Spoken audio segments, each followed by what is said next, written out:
शिक्षा का अधिकार अधिनियम 2009 राइट टू एजुकेशन एक्ट 2009 यानी कि इसको हम शॉर्ट में बोलते हैं आरटीई 2009 हमारे जो पात्रता परीक्षाएं होती हैं उन सभी में ये चैप्टर अनिवार्य रूप से आता है। कई सारे टीचिंग एग्जाम्स में पूछा जाता है। आपके एग्जाम में स्पेशली इससे 2 प्रश्न या 1 प्रश्न निश्चित रूप से मिलता है हमेशा, क्योंकि इसी के ऊपर भारत की शिक्षा का जो अभी प्रारूप चल रहा है वो इसी के ऊपर बेस्ड है कम्प्लीटली। तो हमारे लिए इसको पढ़ना एज ए एग्ज़ाम के पॉइंट ऑफ व्यू से नहीं, हमें इसको पढ़ने से हमारे इंडिया में जो एजुकेशन सिस्टम है उसके बारे में पता लगेगा कि किस हिसाब से बच्चों को शिक्षा देनी चाहिए। जब आप टीचर बन जाएंगे, अब आपकी वैकेंसी में आप तैयारी कर रहे हो और इसके बाद में आप एग्ज़ाम देके जब टीचर बनेंगे तो आपको किस तरह से बच्चों को पढ़ाना चाहिए, कैसे कैसे तरीके आपको अपनानी चाहिए, इन सब चीज़ों के बारे में आपको राइट टू एजुकेशन एक्ट 2009 के अंदर सारी चीज़ें लिखी हुई है। तो इसलिए भी हमारे लिए ये सब चीज़ें जानना ज़रूरी है कि हम ये चीज़ें कैसे कैसे फॉलो करेंगे।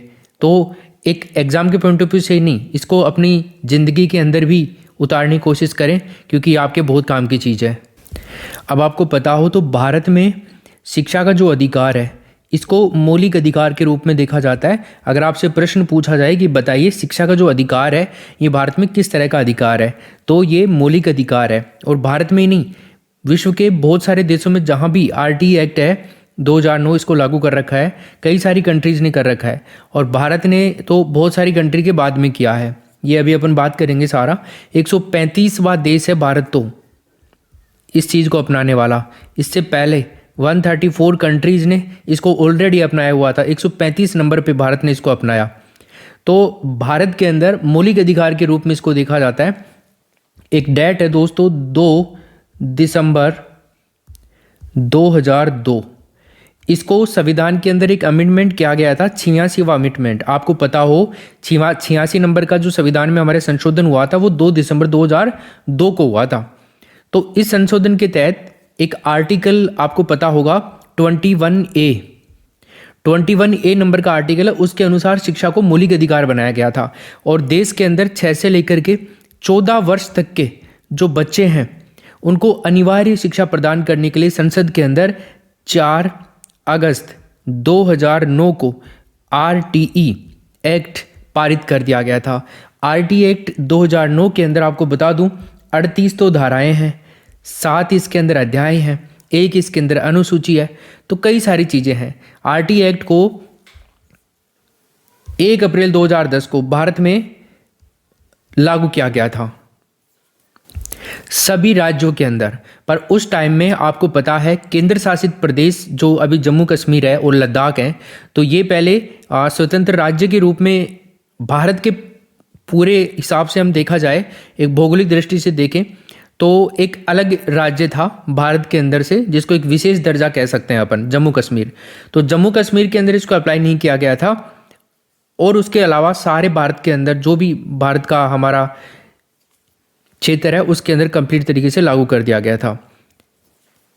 इसके अंदर कहा गया था कि आरटीई एक्ट 2009 की कोई भी बात वैदिक पाठशाला, मदरसे जो हैं या फिर ऐसे संस्थान जहाँ पे धर्म से जुड़ी हुई कोई भी शिक्षा प्रदान की जाती है तो उनके लिए ये लागू नहीं होगा आरटीई, और बाकी जो सरकारी होंगी वहाँ पर सब कुछ ये पूरी तरह से लागू होगा।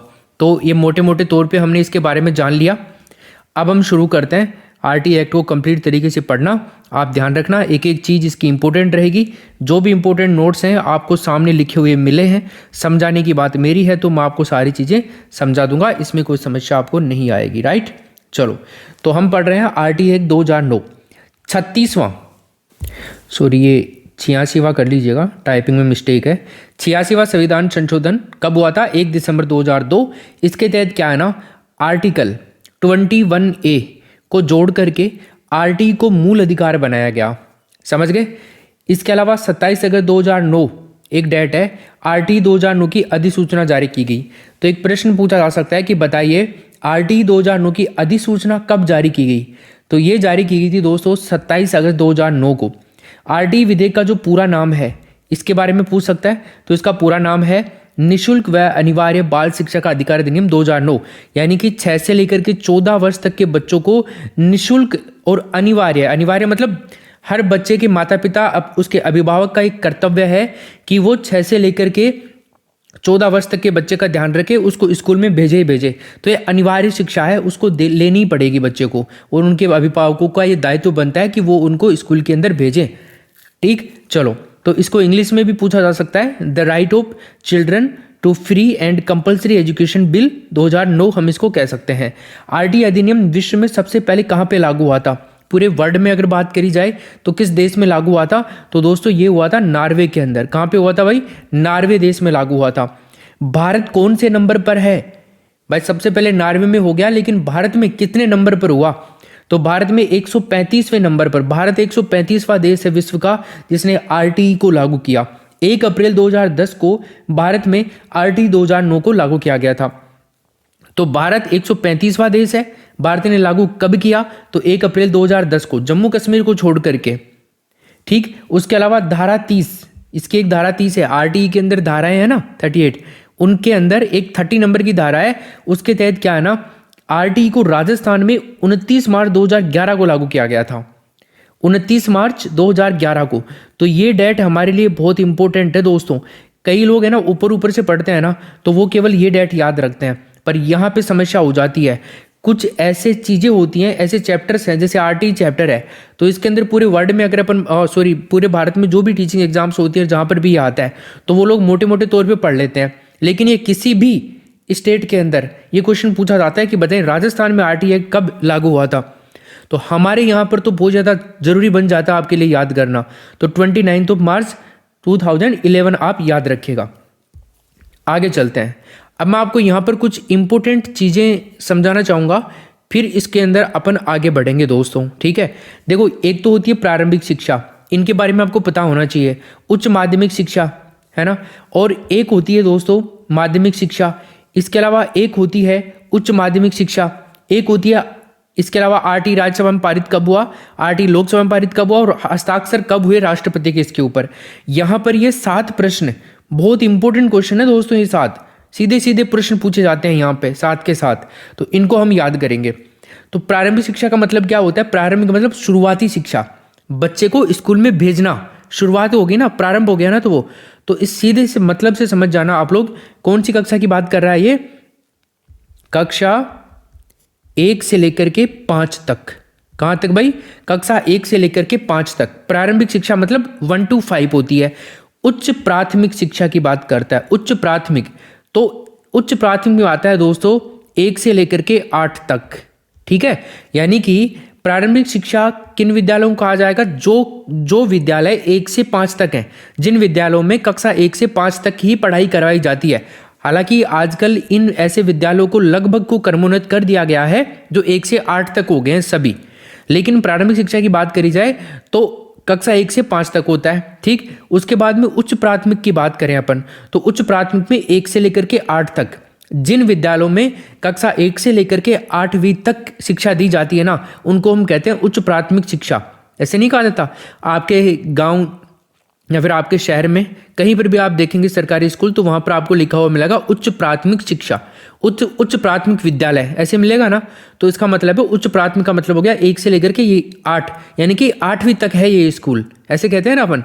यस, फिर उसके बाद में आती है माध्यमिक शिक्षा। माध्यमिक शिक्षा का मतलब हो गया दोस्तों 1 से लेकर के 10 तक, यानी कि ऐसा विद्यालय जहां पर 10th क्लास तक पढ़ाई करवाई जाती है। 10वीं तक की स्कूल को क्या कहेंगे हम? माध्यमिक शिक्षा कहेंगे।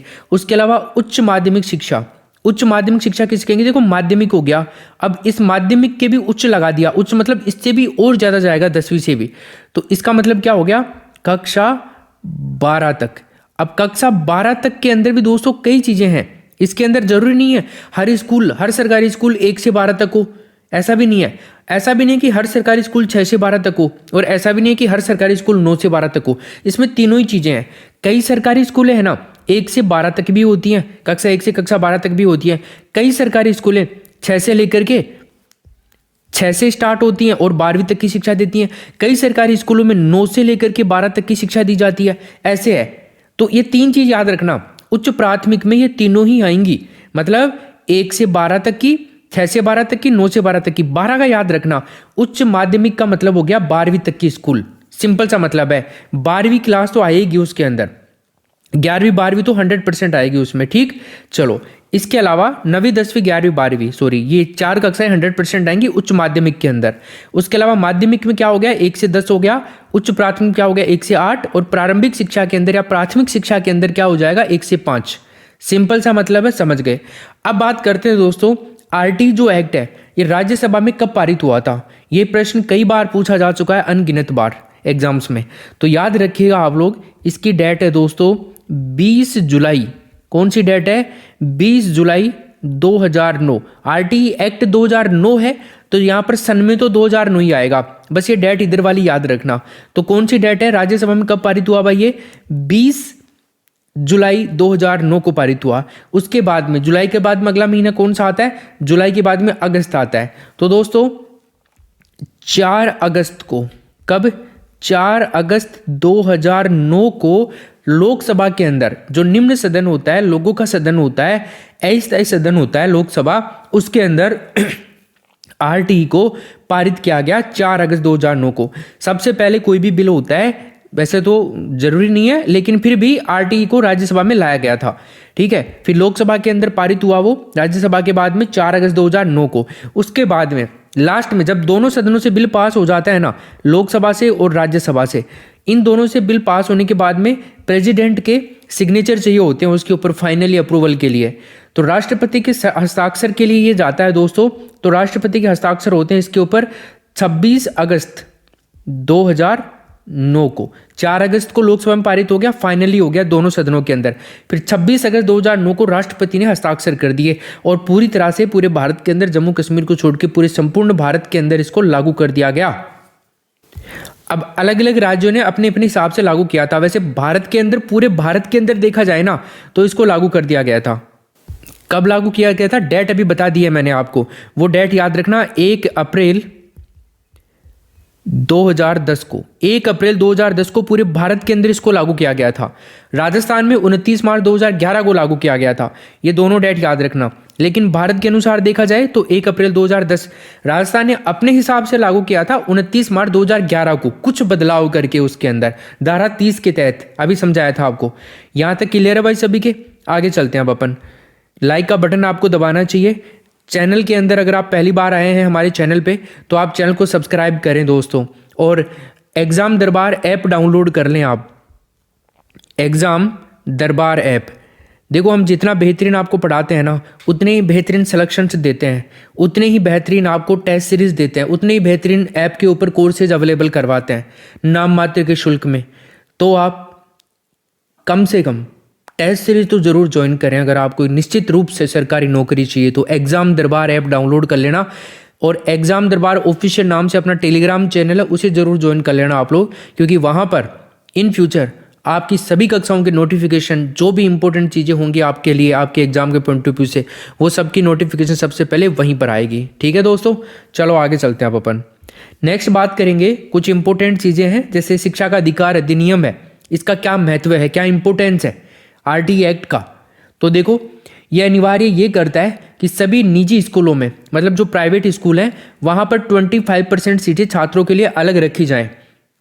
आरटी एक्ट में ये लिखा हुआ है कि जो भी भारत के अंदर प्राइवेट स्कूल हैं, निजी विद्यालय हैं, वहाँ पर जैसे 100 बच्चे हैं एक क्लास के अंदर, तो वहाँ पर 100 बच्चे हैं टोटल, मान लीजिए पूरी स्कूल के अंदर 100 बच्चे हैं, ठीक। तो उनमें से 25 बच्चों का एडमिशन होगा आरटीई के तहत, मतलब उनकी कोई फीस नहीं ली जाएगी उन 25 बच्चों की।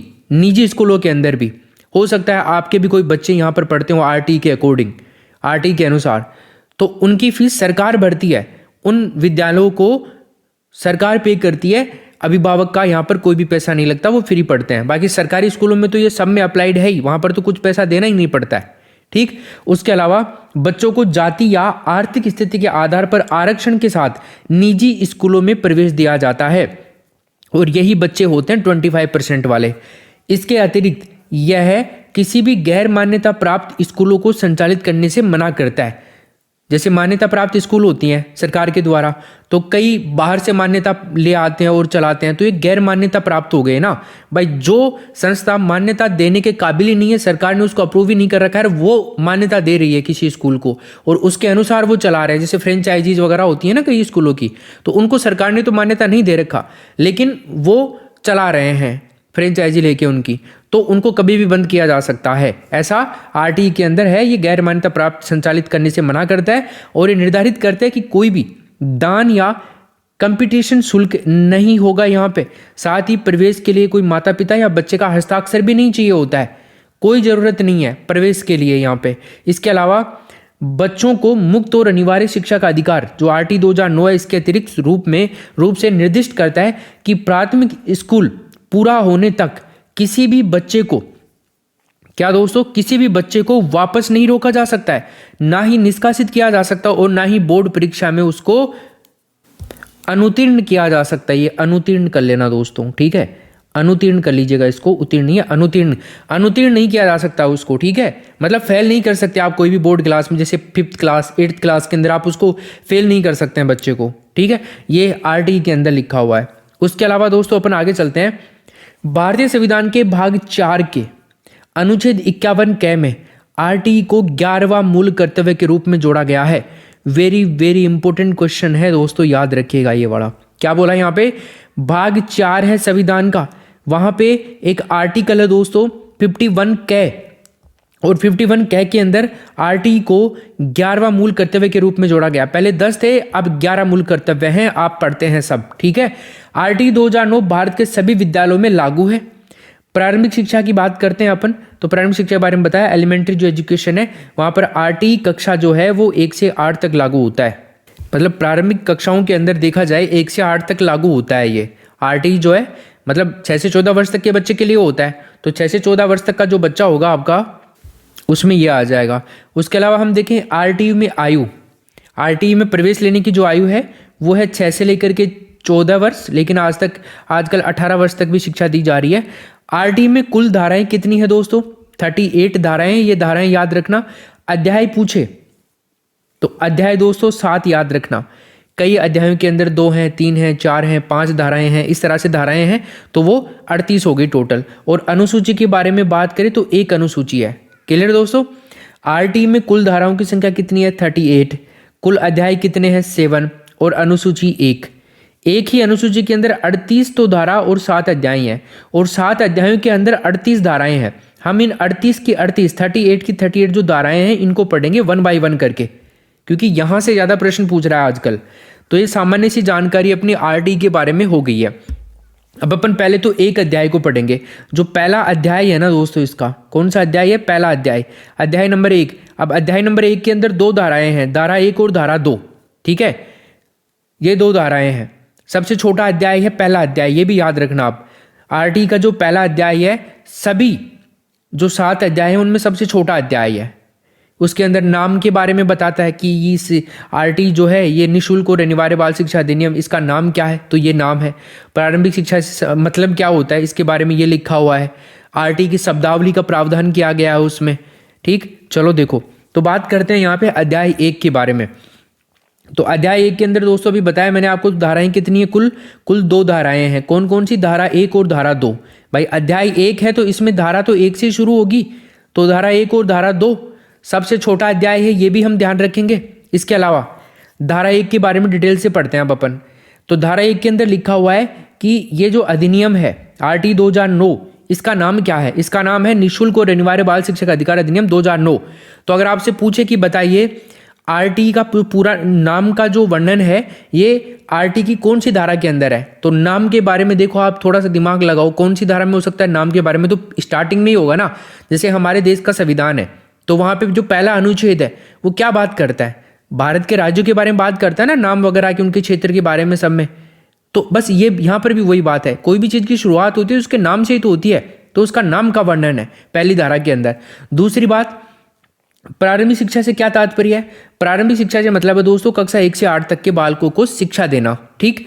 यह अधिनियम 6 से 14 वर्ष तक के बालकों हेतु निःशुल्क व अनिवार्य शिक्षा से संबंधित है। तो 6 से 14 वर्ष तक के बालकों के बारे में बात आ गई।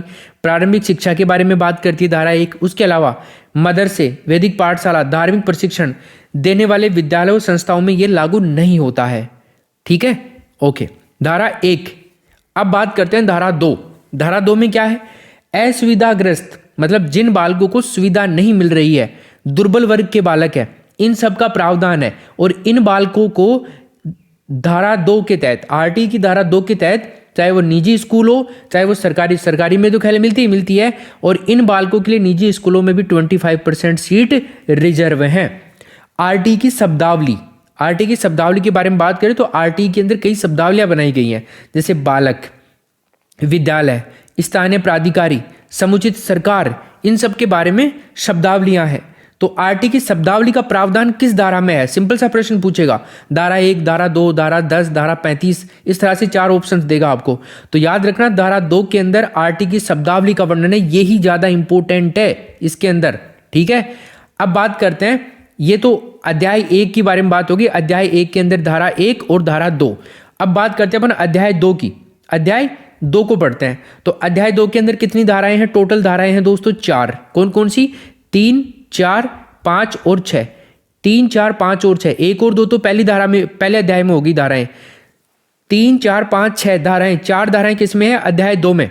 तो अब 3 नंबर की धारा को अपन लेते हैं यहाँ पे। तो सबसे पहले देखो 3 नंबर की धारा में क्या है, सिंपल सी बात है, 14 वर्ष के सभी बालकों का निःशुल्क व अनिवार्य शिक्षा लेने का अधिकार है। सिंपल सी बात कही हुई है धारा 3 के अंदर। इसके अलावा धारा 4 देखो, ऐसे बालक जिन्होंने प्रारंभिक शिक्षा ही नहीं की है, मतलब 1 से 8 तक नहीं की है, या प्रवेश न दिए गए बालकों को उनकी आयु के अनुसार कक्षा में स्थान देने का प्रावधान है धारा 4 के अंदर। ये बहुत इंपॉर्टेंट पॉइंट है दोस्तों, याद रखना आप लोग।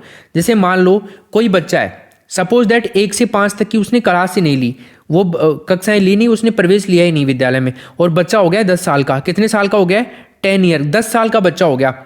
अब उसने एक भी क्लास में एडमिशन ही नहीं लिया, कभी स्कूल में गया ही नहीं बच्चा, ठीक है, लेकिन अब उसके माता पिता उसको पढ़ाना चाहते हैं, उसके अभिभावक, तो अब आरटी के अनुसार उसको कौन सी कक्षा में प्रवेश मिलेगा? इस तरह से प्रश्न पूछे जाते हैं। 10 साल के बच्चे का एग्जाम्पल देकर के आपको पूछ लेगा, 9 साल का देकर पूछ लेगा। तो ऐसे मान लीजिए आजकल 4 साल का बच्चा स्कूल चला जाता है, तो 4 साल का बच्चा ले ले, पकड़ ले, 5 साल का पकड़ ले, तो उस हिसाब से उस बच्चे को या तो 5th क्लास में बिठाया जाएगा या 6th क्लास में बिठाया जाएगा। इस तरह से क्वेश्चंस बनते हैं, ठीक है। चलो, तो ये धारा 4 में है, अध्याय 2 की धारा 4 में। इसके अलावा धारा 5 की बात करते हैं। धारा 5 टीसी का नाम आते ही धारा 5 याद आ जानी चाहिए आपको। आरटी की धारा 5 के अंदर टीसी के बारे में वर्णन है। स्थानांतरण प्रमाण पत्र जो होता है, पहले अपन टीसी नहीं कटवाते थे, दूसरे स्कूल में जाते थे तो कोई दूसरे स्कूल में एडमिशन लेने के लिए, तो टीसी नहीं देने पर संस्था प्रधान के खिलाफ अनुशासनात्मक कार्यवाही की जाएगी। कई निजी स्कूल वाले होते हैं ना, वो कई बार टीसी नहीं देते अपने को, तो उनके खिलाफ अपन आरटी की धारा 5 के तहत क्या कर सकते हैं? उनके ऊपर कार्यवाही कर सकते हैं, ठीक है, कि वो टीसी क्यों नहीं दे रहे। ये 5 धाराएं होगी। अब 6ठी धारा भी बात करते हैं, दूसरे अध्याय की 6ठी धारा है। ओहो सॉरी गाइज, इसको आपको है ना थोड़ा मैनेज करना पड़ेगा। ये 5 तक की है, ये 6 तक नहीं है, ये 5 तक की है। 3 से 5 मतलब इसमें 3, 4 और 5 ही आएगी, ठीक है। ये करेक्शन आपको पीडीएफ में मिल जाएगा, वैसे कोई दिक्कत नहीं है। जो आपकी बुक है पीडीएफ, उसके अंदर एग्जाम दरबार पे, ठीक। चलो देखो, तो इसमें अगर देखा जाए अध्याय 3, अब अध्याय 3 के अंदर धारा 6 की बात करते हैं। पहले मैं आपको बता दूं, अध्याय 3 जो है ना, ये पूरी समुचित सरकार के बारे में बात करता है, स्थानीय प्राधिकारियों के बारे में बात करता है, माता पिता के क्या कर्तव्य होते हैं उनके बारे में बात करता है। जैसे इस अधिनियम के उपबंध हैं, उनको कार्यान्वित करने के लिए समुचित सरकार, स्थानीय प्राधिकारी और इस अधिनियम के प्रारंभ से 3 वर्ष तक की अवधि के भीतर ऐसे क्षेत्र या आसपास की ऐसी सीमाओं के भीतर जो विहित की जाएं, जहां विद्यालय इस प्रकार स्थापित नहीं है कि एक विद्यालय स्थापित करेंगे। इस तरह की कुछ यहाँ पर बातें हैं, मतलब उत्तरदायित्व का हिस्सा बांटना हम इसको कह सकते हैं। खैर चलो, देखो यहाँ पर मोटे मोटे तौर पे हम देखते हैं धारा 6 के बारे में। समुचित सरकार, स्थान, समय, परिस्थिति के अनुसार विद्यालय की स्थापना करी जाएगी, ठीक है ना भाई। ऐसा समय, स्थान, परिस्थिति अगर नहीं बनती है कि विद्यालय की यहाँ पे जरूरत है, तो फिर नहीं भी की जाएगी, जरूरी नहीं है वो, ठीक है। ये सब कुछ इन चीज़ों के ऊपर डिपेंड करता है। मान लीजिए कहीं पर लोग निवास ही नहीं करते, बच्चे ही नहीं है किसी एरिया के अंदर, तो फिर वहाँ पर विद्यालय स्थापित करके क्या करेंगे? वहाँ पर ऐसी परिस्थितियाँ ही नहीं है, तो फिर क्या करेंगे? या फिर हो सकता है कहीं पर बच्चे भी हों और जगह ही नहीं मिल रही हो विद्यालय स्थापित करने की, तो भी नहीं होता विद्यालय स्थापित। प्राथमिक विद्यालय की बात करी जाए तो प्राथमिक विद्यालय हर 1 किलोमीटर के दायरे में खोलने का प्रावधान है आरटी के अकॉर्डिंग, ठीक है, ये भी ध्यान रखना। उच्च प्राथमिक विद्यालयों की बात करें तो डबल कर देना, उच्च प्राथमिक विद्यालय मतलब 2 किलोमीटर के दायरे में खोलने का प्रावधान है। ये तो धारा 6 के अंदर बात होगी, अध्याय 3 की धारा 6। क्या क्या बात हुई यहाँ पे? यहाँ पे विद्यालय को खोलने के बारे में बात हो रही है, समझ गए? विद्यालय खोलने के बारे में 1 किलोमीटर और 2 किलोमीटर का जो दायरा है वो धारा 6 के अंदर है। सिंपल सा याद रखना बस, इसके अलावा ऐसी चीजें कहीं पर भी नहीं आएंगी किसी भी धारा में। ऐसे थोड़े से की पॉइंट याद रखना। धारा 7 की बात करते हैं। अब धारा 7 में क्या है? केंद्र सरकार द्वारा शिक्षकों के प्रशिक्षण के प्रतिमान निर्धारित करके उनको लागू करवाया जाए। भाई जो सेंट्रल गवर्नमेंट है, वो जो टीचर्स हैं उनको जो प्रशिक्षण दिया जाएगा वो किस प्रकार का प्रशिक्षण होगा उसके प्रतिमान निर्धारित करके उनको लागू करवाया जाए स्कूलों के अंदर। आरटी को लागू करने में खर्चा केंद्र व राज्य सरकार का संयुक्त रूप से होगा, पर यहां पर ज्यादा केंद्र सरकार का होता है। ठीक है भाई। देखिए 11वीं पंचवर्षीय योजना के अनुसार अगर बात करी जाए तो दोस्तों ये जो खर्चा था वो 55-45 का था, 45 का खर्चा था, और इसके अंदर 55 केंद्र सरकार का था, केंद्र सरकार, और 45 राज्य सरकार। क्लियर है भाई? Okay sir. इसके अलावा 12वीं पंचवर्षीय योजना को देखा जाए तो इसमें केंद्र सरकार का और ज्यादा बढ़ा दिया गया और इसमें 65-35 कर दिया गया। केंद्र का तो 65 और राज्य का 35। पूर्वोत्तर राज्यों में देखा जाए, जो हमारे पूर्वी उत्तरी पूर्वी राज्य हैं वहां पर दोस्तों लगभग पूरा का पूरा ही मान लीजिए 90-10 का रेशियो है। केंद्र सरकार वहां पर 90% अनुदान करती है आरटी को लागू करवाने के लिए। आरटी के अनुसार राज्य से ज्यादा खर्चा नहीं करवाती है, केवल 10% बजट ही राज्य से लेती है पूर्वोत्तर राज्यों में, बाकी 90% केंद्र सरकार वहन करती है। ये फैक्ट याद रखना। 11वीं पंचवर्षीय योजना में 55-45 का था केंद्र राज्य का अनुपात, 12वीं में 65-35 का हो गया, और फिर पूर्वोत्तर राज्यों में देखा जाए तो 90-10 का है। याद रखिएगा। अनिल बोरदाई कमेटी के अनुसार देखा जाए, जो नवीनतम कमेटी गठित हुई है उसके अनुसार, जो ये नाम अगर अनिल बोरदाई कमेटी का नाम दे दे नवीनतम आंकड़ों के अनुसार, तो यहां पर याद रखना दोस्तों 68% तो केंद्र का है और 32% दोस्तों किसका है? राज्य का। तो ये तो हो गया केंद्र का और ये हो गया राज्य का अनुपात। याद रखिएगा कितना हो गया? केंद्र का तो 68% और राज्य का 32%। क्लियर है? यह धारा 7 आपकी यहां पर दोस्तों खत्म होती है। अब धारा 8 के बारे में बात करते हैं। धारा 8 देखो, समुचित सरकार आधारभूत सुविधाएं जैसे भवन, शिक्षक, शिक्षण सामग्री उपलब्ध करवाएगी। जो सरकार है वो जो भी समुचित सुविधाएं होंगी, मतलब जैसे विद्यालय के लिए भवन, विद्यालय के लिए शिक्षक। अब आप जो शिक्षक हैं, बनने जा रहे हो सरकारी शिक्षक, तो ये कौन आपके लिए भर्ती करता है? सरकारी करती है ना। तो ये सरकार का कर्तव्य है। आरटी के अनुसार सरकार को नए शिक्षकों की भर्ती करनी पड़ेगी। और शिक्षण सामग्री ऐसा थोड़ी है आपको सरकार ने शिक्षक बना दिया, सरकारी शिक्षक बना दिया और आपको सैलरी दे रही है। अब सरकार ऐसे थोड़ी कहती है कि आप अपने पैसों से मार्केट से जाकर के बच्चों के लिए कॉपी लाओ, पेन लाओ, कपड़े लाओ, खाने पीने का सामान लाओ। नहीं ना, सब कुछ सरकार ही उपलब्ध करवाती है। तो ये धारा 8 के अंदर है। धारा 9 स्थानीय अधिकारियों के दायित्व का प्रावधान। जो स्थानीय अधिकारी होते हैं वहां पे, तो उनके क्या दायित्व हैं, उनके क्या प्रावधान, वो प्रावधान जो है उनके दायित्वों के, वो आरटी की धारा 9 के अंदर लिखे हुए हैं। इसके अलावा धारा 10 प्रत्येक विद्यार्थी के अभिभावक, माता पिता और संरक्षक की जिम्मेदारी होगी कि उनके बालकों को प्रवेश दिलाए और नियमित स्कूल भेजे। ये वाली बात बहुत इंपॉर्टेंट है, याद रखना। आरटी की धारा 10 के अंदर क्या है कि हर विद्यार्थी के माता पिता, अभिभावक का ये दायित्व है कि वो बच्चे को शिक्षा के लिए स्कूल भेजे और नियमित स्कूल भेजे और उनको प्रवेश दिलाए। ये दायित्व ध्यान रखना धारा 10 के अंदर। कोई कहे आपसे कि किस धारा के अनुसार है ये वाली चीज, या फिर किसी का बच्चा स्कूल नहीं जाता है, ऐसे समझ लो आप, तो नहीं जाता या उसके माता पिता उसको भेजते नहीं है, तो आप उसको कहोगे देखो मैं रिपोर्ट करूंगा आपकी। आरटी की धारा 10 है, उसके अंदर हर माता पिता का एक कर्तव्य है, जिम्मेदारी बनती है आपकी समाज में नागरिक होने के नाते कि आप अपने बच्चों को शिक्षा दिलाएं, इनका भविष्य अंधकार में ना डालें। धारा 11 में क्या है? 3 वर्ष से लेकर के 6 वर्ष तक के बालकों को प्रारंभिक शिक्षा के लिए तैयार करना। 3 से 6 वर्ष तक के बालकों को प्रारंभिक शिक्षा के लिए तैयार करना। इस आयु वर्ग के बालकों की शिक्षा आंगनबाड़ी केंद्रों पर उपलब्ध करवाई जाएगी भैया। राइट, याद रहेगा आपको सब चीजें? ओके, तो ये आंगनबाड़ी केंद्रों पर 3 से 6 वर्ष 11 नंबर की धारा हो गई है। 12 नंबर की धारा की बात करेंगे तो 12 नंबर की धारा आएगी अध्याय 4 के अंदर। ये सारी धाराएं किस में थी? अध्याय 3 में। अध्याय 3 में अपने 6 से लेकर के 11 तक की धाराएं आती हैं दोस्तों। 5 धाराएं हैं उसमें। आगे बात करते हैं अध्याय 4 की। अध्याय 4 जो है, देखो सबसे बड़ा अध्याय है ये। आपको क्या बताया था? अध्याय 1 सबसे छोटा अध्याय कौन सा था? अध्याय छोटा सबसे कौन सा था? 1। और सबसे बड़ा अध्याय कौन सा हो गया? 4 नंबर का अध्याय सबसे बड़ा है और अध्याय 1 नंबर का सबसे छोटा अध्याय है, राइट। चलो, इसमें जो कुल धाराएं हैं, आरटीई का जो अध्याय 4 है, इसमें कुल धाराएं कितनी है दोस्तों? 12 से लेकर के 18 तक। मतलब टोटल नंबर बात करें तो 6 धाराएं इसके अंदर है। 12 से है ना, साथ ही मान लीजिए 12 से है ना, तो 7 धाराएं होगी 18 तक, ठीक है। अब देखो 12 नंबर की बात करते हैं। तो 12 नंबर की जो धारा है 12 नंबर की, इसमें क्या कहा गया है? सरकारी व गैर सरकारी प्रारंभिक विद्यालय, चाहे सरकारी हो चाहे प्राइवेट विद्यालय हो, प्रारंभिक विद्यालय की बात कर रहा है, और उच्च प्राथमिक विद्यालय, इनमें 25% छात्रों को निःशुल्क शिक्षा उपलब्ध करवाई जाएगी। समझ में आ गई बात? तो 25% वाली बात कहां पे है? धारा 12 के अंदर, याद रखिएगा। 13 नंबर की जो धारा है, इसमें क्या कहा गया है? 13 नंबर की धारा में कहा गया है प्रवेश के लिए कोई फीस या परीक्षा नहीं होगी। आरटी के अनुसार जो प्रवेश होगा बच्चे का, कई प्राइवेट स्कूल वाले जो होते हैं, कई स्टूडेंट बच्चों के टेस्ट लेकर के फिर एंट्री देते हैं, फिर प्रवेश देते हैं।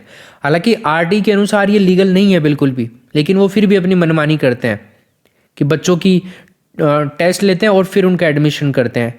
ये आरटी के अनुसार नहीं है। आरटी के अनुसार तो बिना फीस और बिना परीक्षा के बच्चे से 1 भी रुपया नहीं ले सकते और बच्चे का कोई टेस्ट नहीं ले सकते आप, एंट्रेंस टेस्ट। ये धारा 3 में है। इसके अलावा प्रवेश परीक्षा लेने पर प्रथम बार 25,000 रुपये और दोबारा में 50,000 रुपये तक का जुर्माना दिया जाएगा। अगर प्रवेश परीक्षा लेते हैं, प्रवेश के लिए टेस्ट लेते हैं बच्चे का, एडमिशन के लिए टेस्ट लेते हैं कि इस टेस्ट में पास होगा बच्चा, तभी हम टेस्ट लेंगे, तभी हम बच्चे का प्रवेश लेंगे इस स्कूल के अंदर। तो अगर ऐसा करते हैं तो पहली बार में तो 25,000 रुपये उसके ऊपर जुर्माना लगेगा विद्यालय के ऊपर। फिर भी नहीं मानते हैं, दोबारा भी ले रहे हैं तो 50,000 का जुर्माना लगेगा। और फिर भी नहीं मान रहे हैं, तीसरी बार में टर्मिनेट कर दिया जाएगा दोस्तों। तीसरी बार में उस विद्यालय की, उस स्कूल की मान्यता को पूरी तरह से रद्द कर दिया जाएगा। वो पढ़ाने लायक ही नहीं रहेंगे, ठीक है। तो इस तरह के प्रावधान है, सख्त प्रावधान है। आगे बात करी जाए धारा 14 के अंदर, 14 नंबर की जो धारा है, अध्याय 4 चल रहा अपना ये, तो इसमें क्या कहा गया है? तो बालक की आयु के निर्धारण के लिए सरकार द्वारा तय किए गए दस्तावेजों को आधार माना जाएगा। जन्म प्रमाण पत्र न होने पर प्रवेश से मना नहीं करने का प्रावधान यहाँ पर है। समझ में आ गई भाई? जो बर्थ सर्टिफिकेट है उसको आधार माना जाएगा, और अगर बर्थ सर्टिफिकेट नहीं भी है बच्चे के पास में तो प्रवेश लेने से मना नहीं किया जाएगा, ठीक। 15 नंबर की धारा की बात करी जाए तो 15 नंबर में है प्रवेश की तिथि 30 सितंबर निर्धारित है। स्कूल के अंदर जो प्रवेश है आरटी के अनुसार 30 सितंबर की डेट है, 30 सितंबर को फॉर्म भरते हैं इसके। प्रवेश शैक्षिक सत्र के प्रारंभ में या प्रवेश जो परीक्षा पर्यंत, जब वार्षिक परीक्षाएं हो जाती हैं उसके बाद में लिया जा सकता है। धारा 15 के अंदर आरटी के अनुसार प्रवेश की बात कर रहा है, राइट, समझ गए। इसके अलावा धारा 16 की बात करते हैं दोस्तों। धारा 16 में है किसी भी बालक को कम अंकों के आधार पर अनुत्तीर्ण नहीं किया जाएगा। कम अंक आए हैं तो आप उसको फेल नहीं कर सकते। प्रारंभिक शिक्षा पूर्ण होने तक किसी भी विद्यार्थी को अनुत्तीर्ण व विद्यालय से नहीं निकाला जाएगा। ये 2 बातें हैं स्पष्ट रूप से कही गई हैं धारा 16 के अंदर। 17 नंबर की जो धारा है इसमें कहा गया है कि बालकों के विरुद्ध अपमानजनक शब्दों का प्रयोग नहीं कर सकते हैं। बालकों को आप गलत शब्द नहीं बोल सकते हैं। अगर उनको कुछ नहीं आ रहा तो प्यार से समझाना होगा आपको। गलत बोले तो फिर आपकी ठुकाई, ठीक है, आपके ऊपर फिर कार्रवाई होगी। ऐसा नहीं कर सकते आप। बालकों को किसी भी प्रकार का शारीरिक व मानसिक दंड नहीं दिया जा सकता है। ना शारीरिक दे सकते, ना उसको कुछ अलग गलत इधर उधर की बातें बोल सकते। अब बात करते हैं धारा 18 की। धारा 18 में क्या है? सरकार की बिना अनुमति व प्रमाण पत्र के विद्यालय चलाना मना है। सरकार ने आपको अनुमति नहीं दी है विद्यालय चलाने के लिए, सरकार ने आपको अप्रूवल नहीं दिया है, सरकार से आपने मान्यता नहीं ली है, तो आप विद्यालय नहीं चला सकते। बिना अनुमति के विद्यालय खोलने पर 1 लाख रुपए का जुर्माना व निरंतर उल्लंघन आप करते रहते हैं तो प्रतिदिन आपको 10,000 रुपये का जुर्माना देना होगा। प्रतिदिन 10,000 रुपये देते रहिए और स्कूल चलाते रहिए आप। धारा 19 की बात करता है। धारा 19 में क्या है? विद्यालय को मान्यता प्रदान करने की शर्तों का प्रावधान है। 18 में तो क्या कह दिया, बिना मान्यता के आप विद्यालय नहीं चला सकते हो। ठीक है, चलाओगे तो जुर्माने का प्रावधान है, पहली बार में 1 लाख रुपए का जुर्माना, फिर भी आप नहीं मानते हैं तो हर दिन आपको 10,000 रुपये देने होंगे। उसके अलावा फिर धारा 19 है, तो धारा 19 में मान्यता के बारे में शर्तें हैं कि अगर आपको विद्यालय की मान्यता लेनी है, स्कूल चलानी है, तो उसके लिए कुछ शर्तें हैं। शर्तें जैसे कई प्रकार की हो सकती हैं। आपके विद्यालय के आसपास में पानी की टंकी होनी चाहिए, बच्चों के पानी की सुविधा होनी चाहिए, वॉशरूम की सुविधा होनी चाहिए, वहाँ पे कमरे होने चाहिए बच्चों को पढ़ाने के लिए, ब्लैक बोर्ड होना चाहिए। ऐसी कई सारी चीज़ें होती हैं जो शर्तें हैं। तो ठीक है, फिर धारा 20 की बात करते हैं। केंद्र सरकार द्वारा लिखित अधिसूचना के माध्यम से किसी भी मानक में संशोधन करने का प्रावधान है। आरटी के जो भी मानक है, आरटी के जो भी नियम शर्तें हैं ना, उनके अंदर केंद्र सरकार के द्वारा लिखित अधिसूचना के माध्यम से बदलाव किया जा सकता है। धारा 20 में है ये। इसके अलावा आगे चलते हैं, धारा 21 देखो। पर दोस्तों एक बात है, आप सोच रहे होंगे यहाँ पे अध्याय अपना नेक्स्ट स्टार्ट हो जाना चाहिए था 19 तक, तो वहाँ पे 18 था या 28 था। एक सेकंड में देख लेता हूँ उसको। अपना जो स्टार्ट हुआ था यहाँ पे कुल 18 ही लिखा है ना।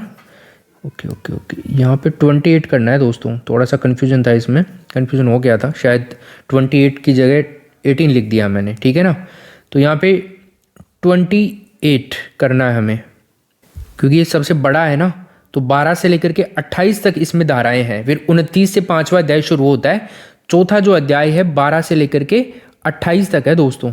ठीक है ना, अध्याय नंबर 4 सबसे बड़ा अध्याय है ये। तो 12 से 28 तक करना है इसको। आगे चलिए, देखो बात करते हैं अपन। 16 हो गई, 17 हो गई, 18 हो गई, 19, ये हो गई 19 प्रावधान हो गए, और 20 हो गई। अब 21 देखते हैं। स्कूल प्रबंधन समिति मैनेजमेंट में आती है ना, फर्स्ट ग्रेड के फर्स्ट पेपर के अंदर जो मैनेजमेंट आता है उसमें अपन एसएमसी पढ़ते हैं। उसके अलावा थर्ड ग्रेड का जो एग्जाम होता है उसमें ये आते हैं हमारे।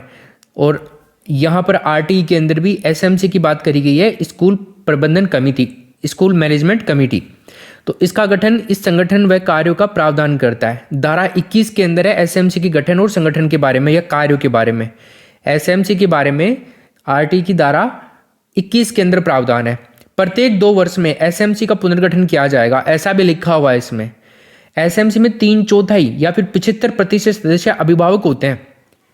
ठीक है ना, जो भी मीटिंग होती है एसएमसी की या एसएमसी का जो गठन होता है उसमें 75% कौन होते हैं, अभिभावक होते हैं, और बाकी उसमें जो अध्यापक होते हैं, प्रधान अध्यापक होता है, वो वाले आते हैं इसमें। एसएमसी के कुल सदस्यों में 50% महिलाएं भी होंगी, आधी महिलाएं होंगी, आधे पुरुष होंगे। एसएमसी में अब कुल 16 सदस्य हैं। पहले पूर्व में कितने थे, पहले 15 थे, और अब एक और सदस्य बढ़ा दिया गया एसएमसी कमेटी के अंदर। तो इसमें एसएम कमेटी के अंदर मतलब स्कूल मैनेजमेंट कमेटी में 16 सदस्य होते हैं कुल।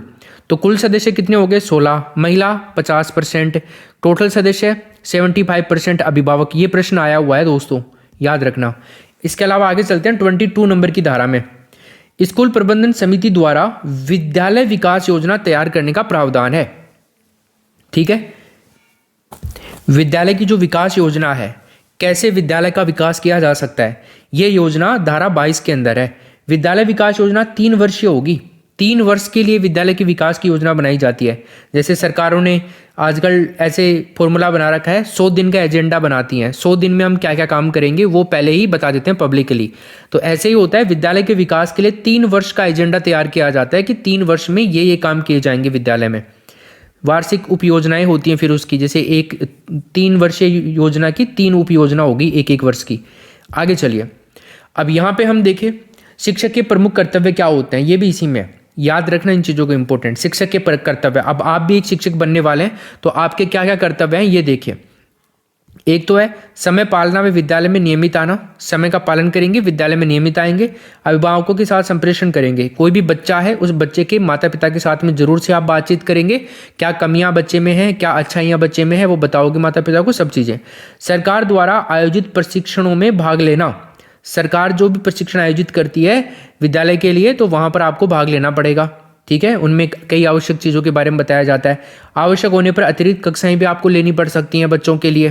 ठीक है, पाठ्यक्रम निर्धारित समय से पूर्ण करवाना होगा क्योंकि रिवीजन भी हो सके। फिर बालकों को स्तर के अनुकूल योजना बना करके देनी होगी। 6th क्लास के बालक के लिए अलग, 7th के लिए अलग, 5th, 4th, 2, 3, इन सब के लिए अलग अलग योजनाएं। ये धारा 24 का पार्ट था। धारा 25 देखते हैं दोस्तों। 6 माह में अनुसूची में तय छात्र शिक्षक अनुपात बनाना। क्या बोल रहा है? 6 महीने के अंदर अनुसूची में तय छात्र शिक्षक अनुपात बनाना। छात्र और शिक्षकों का जो अनुपात है वो 6 महीने में बना देंगे।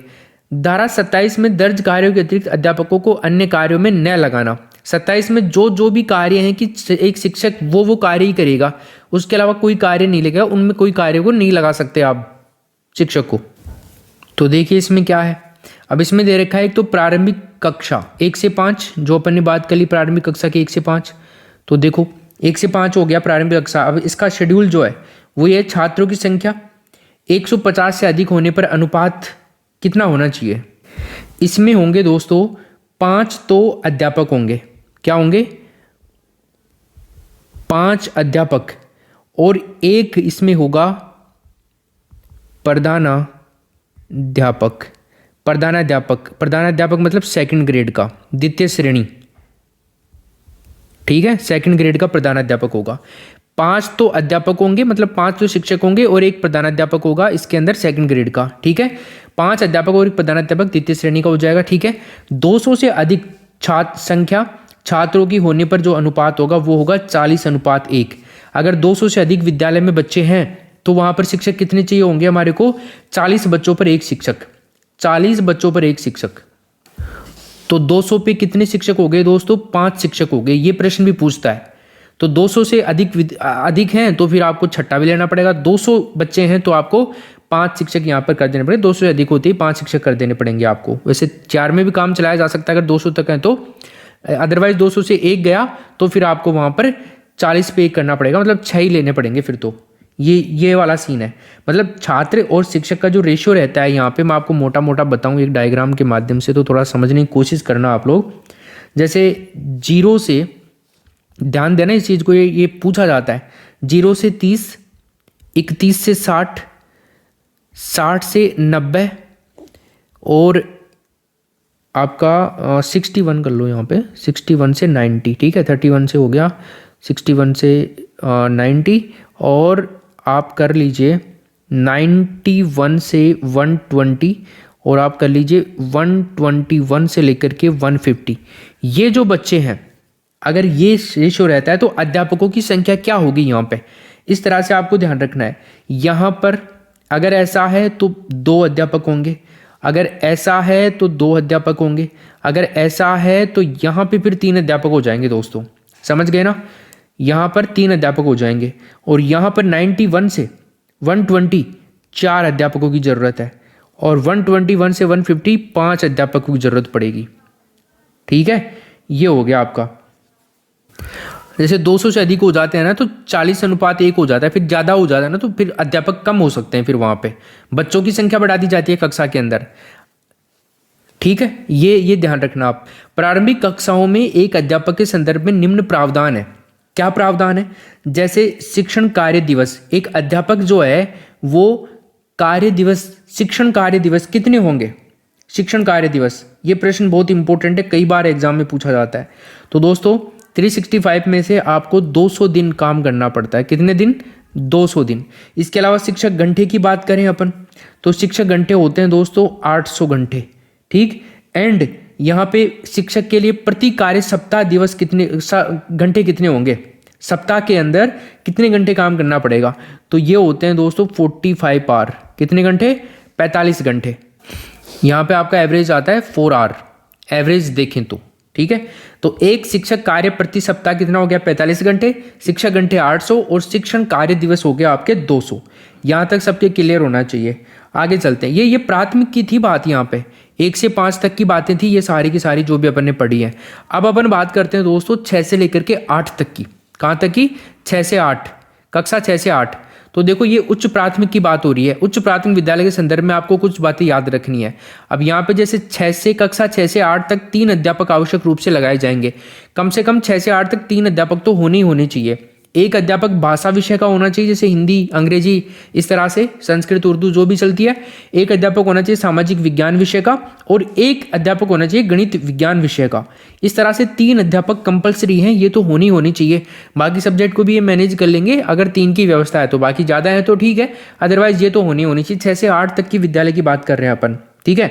तो यहाँ पे देखा जाए 6 से 8 तक के शिक्षक घंटों में 1000 घंटे, अब यहाँ पर 200 घंटे बढ़ गए हैं दोस्तों। कितने घंटे? 1000 घंटे। शिक्षण कार्य दिवस की बात करी जाए तो 20 दिन बढ़ गए हैं, तो यहाँ पर 220 दिन हो जाएंगे दोस्तों। और प्रति सप्ताह कालांश की बात करी जाए तो यहाँ पे वैसे तो 48 हैं कालांश, लेकिन अगर बात करी जाए न्यूनतम की तो न्यूनतम में तो वही आता है दोस्तों। न्यूनतम भी दे रखा है आपने यहाँ पे आरटी के अंदर, 45 घंटे हैं इनके लिए भी, वैसे न्यूनतम तो कम से कम, लेकिन वैसे जनरली नॉर्मल आपको देखना होगा 48। तो 6 से 8 तक के लिए क्या होगा, शिक्षण घंटे कितने होंगे? 1000, शिक्षण दिवस 220, और प्रति सप्ताह कालांश सामान्य तो 48 लेने हैं, और आपको न्यूनतम लेने हैं तो वो 45 तो कम से कम लेने ही पड़ेंगे। ये 6 से 8 तक का मॉड्यूल है दोस्तों। अब 6 से 8 तक के मॉड्यूल के अंदर भी हम देखेंगे सारणी कि कितने बच्चों पे कितने होने चाहिए। तो यहाँ पे मैं बना देता हूँ, इधर तो कर लेते हैं अपन छात्र, ठीक है, छात्र हो जाएंगे, और इधर अध्यापकों की संख्या, अध्यापक कितने अध्यापक होंगे, राइट।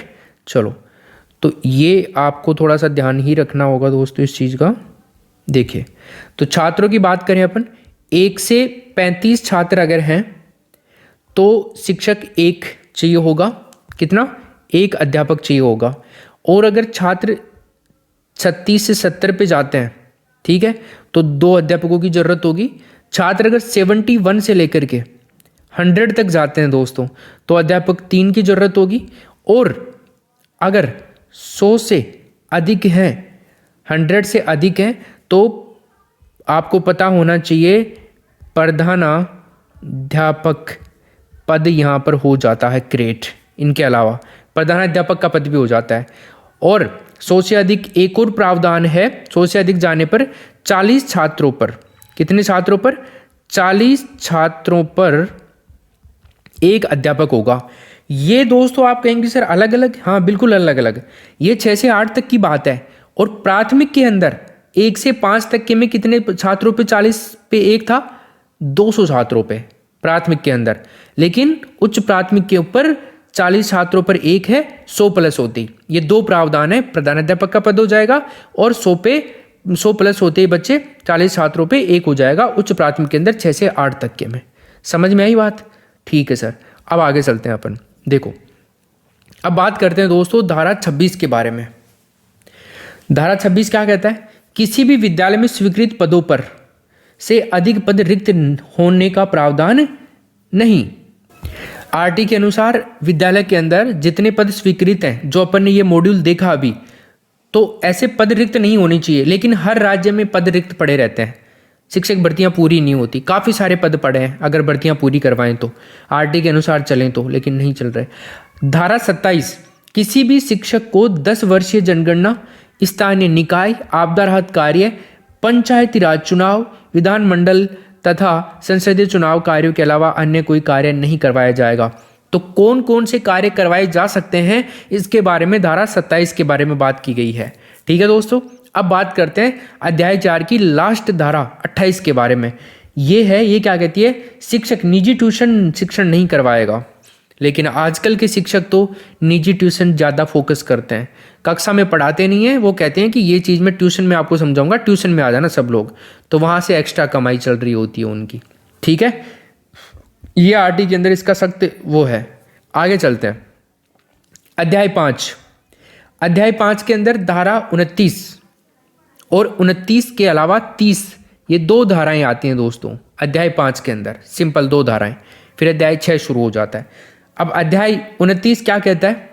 प्रारंभिक शिक्षा का पाठ्यक्रम होना चाहिए एक तो प्रारंभिक शिक्षा के पाठ्यक्रम की बात कौन सा धारा करती है? 29। शिक्षण प्रक्रिया क्या होगी, मूल्यांकन प्रक्रिया क्या होगी, और सभी समुचित सरकार द्वारा अधिसूचित किया जाएगा। जो भी है ये सब चीज़ें जो भी हैं, पाठ्यक्रम भी, शिक्षण प्रक्रिया भी, मूल्यांकन प्रक्रिया भी, सरकार द्वारा जो भी लोगों को वहाँ पर नियुक्त किया जाता है इन सब कामों के लिए, तो वो सब प्रोसेस ये होती है 29 के अंदर। 30 नंबर की धारा की बात करता हूँ दोस्तों।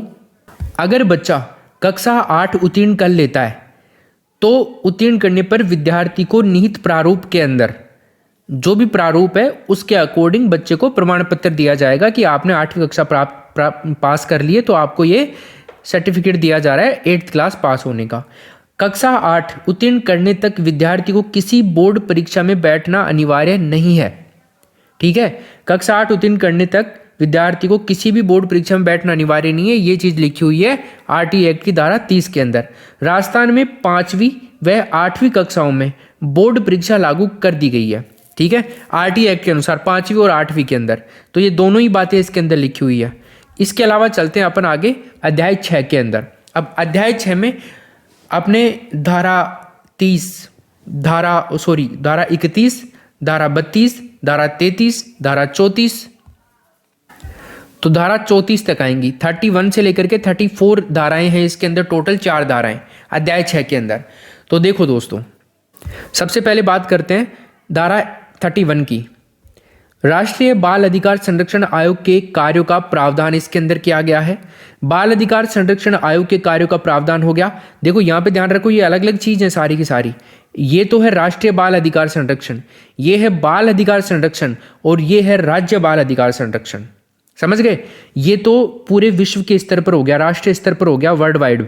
ये भारत के स्तर पर हो गया, देश के लेवल पे हो गया, और ये राज्य के लेवल पे हो गया। आया ना समझ में? तो धारा 31 के अंदर क्या है? राष्ट्रीय बाल अधिकार संरक्षण आयोग के कार्यों का प्रावधान है, बाल अधिकार संरक्षण आयोग के कार्यों का प्रावधान है, और राज्य बाल अधिकार संरक्षण आयोग के कार्यों का प्रावधान है। अब आप कहेंगे सर राष्ट्रीय बाल अधिकार संरक्षण आयोग के क्या कार्य हो सकते हैं? अब देखो, जिनमें मैं आपको मोटे मोटे तौर पे बताऊं, जैसे आतंकवाद हो गया, आतंकवाद, सांप्रदायिक हिंसा, दंगे, प्राकृतिक आपदाएं, घरेलू हिंसा, HIV एड्स, देह व्यापार, दुर्व्यवहार, उत्पीड़न, शोषण, पोर्नोग्राफी, वेश्यावृत्ति, इनके द्वारा जो बच्चे प्रभावित होते हैं, तो उन कारकों की जांच करना जो उनके अधिकार का वंचन करते हो, और उपयुक्त उपचारात्मक उपायों की अनुशंसा करना, ये राष्ट्रीय बाल अधिकार संरक्षण आयोग के कार्य होते हैं। और बाल अधिकार संरक्षण आयोग के कार्य होते हैं जैसे देश की जो नीतियां हैं उनसे संबंधित सभी बच्चों में तात्कालिकता के स्वर को पहचानना, यानी कि आयोग के लिए 0 से लेकर के 18 वर्ष तक के जो बच्चे होते हैं, इस आयु समूह के जो बच्चे होते हैं, उन सभी बच्चों की सुरक्षा को सुनिश्चित करना राष्ट्रीय बाल आयोग संरक्षण के ये महत्वपूर्ण कार्य होते हैं। और ऐसा ही राज्य के अंदर भी होता है। आगे चलते हैं 32 नंबर की धारा के अंदर। बालक अधिकार संरक्षण आयोग को बालक के अधिकार संबंधी शिकायत व अपील का प्रावधान है, यानी कि वो राष्ट्रीय स्तर पर भी कर सकता है बालक के अधिकार संरक्षण संबंधी शिकायत, और राज्य स्तर पर भी किया जा सकता है, दोनों पे। धारा 33, राष्ट्रीय सलाहकार परिषद के गठन, कार्य, सदस्यों की नियुक्ति, वेतन भत्ते और सेवा भत्ते इन सब का प्रावधान है। किसके? राष्ट्रीय सलाहकार परिषद। क्या बोलते हैं? राष्ट्रीय सलाहकार परिषद को शॉर्ट में बोलते हैं NAC, यानी कि नेशनल एडवाइजरी काउंसिल। तो राष्ट्रीय सलाहकार परिषद के गठन, कार्य, सदस्यों की नियुक्ति, वेतन भत्ते, सेवा भत्ते इन सब का प्रावधान है। राष्ट्रीय सलाहकार परिषद की अध्यक्षता मानव संसाधन विकास मंत्रालय करता है। अब मानव संसाधन विकास मंत्रालय में कई सारे मंत्री आते हैं, उनमें से किसी भी मंत्री को यहाँ पर अध्यक्षता के लिए बुलाया जा सकता है। राष्ट्रीय सलाहकार परिषद के कुल सदस्य 15 होंगे। अब इसमें देखा जाए तो इसका अस्तित्व बहुत ही कम रह गया है, मतलब देखा जाए तो ये भारत की जो राष्ट्रीय सलाहकार परिषद है NAC, ठीक है, तो भारत के जो प्रधानमंत्री डॉक्टर मनमोहन सिंह थे, उनको सलाह देने के लिए ये पहली संयुक्त प्रगतिशील गठबंधन सरकार के द्वारा, UPA जो सरकार थी उसके द्वारा स्थापित किया गया निकाय है। और इसके अंदर सबसे ज़्यादा टाइम तक जो सदस्य रही वो रही सोनिया गांधी। इसका उद्देश्य था मिशन और जो लक्ष्य थे सरकारों के उनको प्राप्त करना और निगरानी करने में प्रधानमंत्री की सहायता करना। इसको बनाया गया था दोस्तों 4 जून 2004 को, और इसको भंग कर दिया गया था 25 मई 2014 को। ठीक है, ये इसका मुख्यालय नई दिल्ली के अंदर था। एजेंसी के कार्यकारी सोनिया गांधी को बनाया गया था। आगे चलते हैं। और अब जो सरकार है वो इसको एक अलग रूप से चला रही है। आगे चलते हैं। नेक्स्ट है अपना दोस्तों 34 नंबर की धारा, धारा नंबर 34, राज्य सलाहकार परिषद के गठन, कार्य, सदस्यों की नियुक्ति, वेतन भत्ते और सेवा भत्तों का प्रावधान है। किसमें? 34 नंबर की धारा के अंदर। अब इसके अंदर अध्यक्षता, इसकी अंदर अध्यक्षता है दोस्तों शिक्षा मंत्री करेगा अध्यक्षता। कार्यकाल कितना रहेगा इसका? इसका दोस्तों कार्यकाल रहेगा 2 ईयर। कितना रहेगा? 2 साल। कुल सदस्यों की बात करी जाए तो 15 सदस्यों के बारे में मैंने आपको बताया था। अब इसके अंदर भी 15 सदस्यों के अंदर भी 1/3 जो सदस्य होंगे वो होंगे दोस्तों महिला, प्लस में 9 होंगे व्यक्ति पुरुष। और यहाँ पर भी बात करी जाए तो SC, ST, OBC प्लस शिक्षाविद, ये लोग ही आ सकते हैं इसमें जनरल का कोई प्रावधान नहीं है। ठीक है, तो ये धारा 6 कंप्लीट हो गई है अपनी 34 तक। अब बात करते हैं अध्याय 7, धारा 35 से 38 फिर खत्म है। ठीक है, तो देखो अब 35 की बात करी जाए तो इसमें है केंद्र व राज्य सरकार द्वारा मार्गदर्शक सिद्धांत जारी करने का प्रावधान। मार्गदर्शक सिद्धांत, इसका मतलब हो गया कि सच्ची शिक्षा जांच की भावना को बढ़ावा देना। 36 देखिए, जुर्माना लगाने से पूर्व सक्षम अधिकारी से पूर्वानुमति लेने का प्रावधान है। आप किसी पर भी जुर्माना लगा रहे हो तो जो अधिकारी है, आप जो जुर्माना लगा रहे हो तो आपसे ऊपर का जो अधिकारी है उससे आपको पूछना पड़ेगा। इसके अलावा 37 नंबर का जो धारा है ये कहता है कि विद्यालय प्रबंधन समिति जो SMC है उसके विरुद्ध न्यायालय में वाद विवाद नहीं किया जा सकता है, स्कूल मैनेजमेंट कमेटी के विरुद्ध। 38 राज्य द्वारा अधिसूचना जारी करने का प्रावधान है।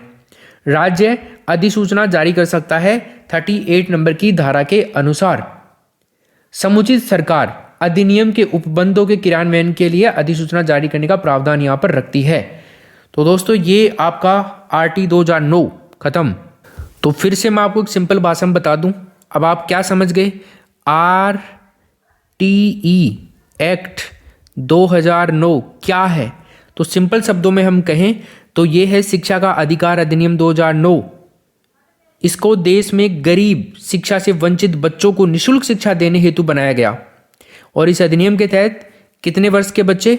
6 से 14 वर्ष तक के बच्चों को प्राथमिक और अनिवार्य स्कूली शिक्षा मुफ्त दी जाएगी। ये बात आप ध्यान रखिएगा। संसद में इसको कब पारित किया गया? संसद द्वारा किस वर्ष में RT को पारित किया गया था? मैंने आपको बताया 4 अगस्त 2009 को पारित किया गया। ठीक है, पूरा नाम क्या था इसका? Right to free and compulsory child education act 2009। इसको जुलाई 2009 में कैबिनेट से और 20 जुलाई 2009 में राज्यसभा के द्वारा और 4 अगस्त 2009 को लोकसभा के द्वारा इस बिल को पारित कर दिया गया था। सब चीज़ें समझ में आ गई हैं तो आप वीडियो को लाइक कर दें, चैनल को सब्सक्राइब कर लें और अपने दोस्तों के साथ में इस वीडियो को शेयर कर दें। मैंने आपको लगभग पूरा कोर्स करवा दिया है, प्लेलिस्ट बनी हुई है।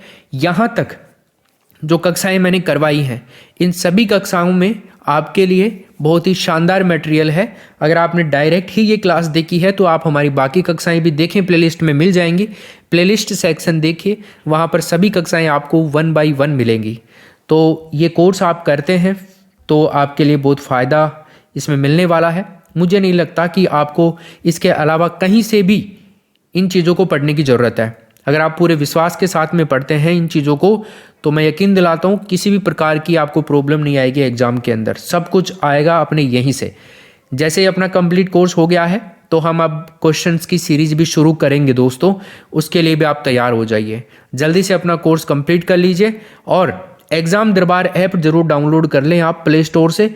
वहाँ पर आपके लिए ये जो नोट्स हैं, कंप्लीट नोट्स की PDF अवेलेबल है बुक के फॉर्मेट में। अपन ने बुक बना ली है इसकी PDF की ई बुक, तो उसको आप डाउनलोड कर लो, उसका प्रिंट आउट भी निकलवा सकते हो। एग्जाम दरबार ऐप पर मिल जाएगी वो वहाँ पे। ठीक है, और टेलीग्राम ज्वाइन कर लेना। Thank you so much, take care.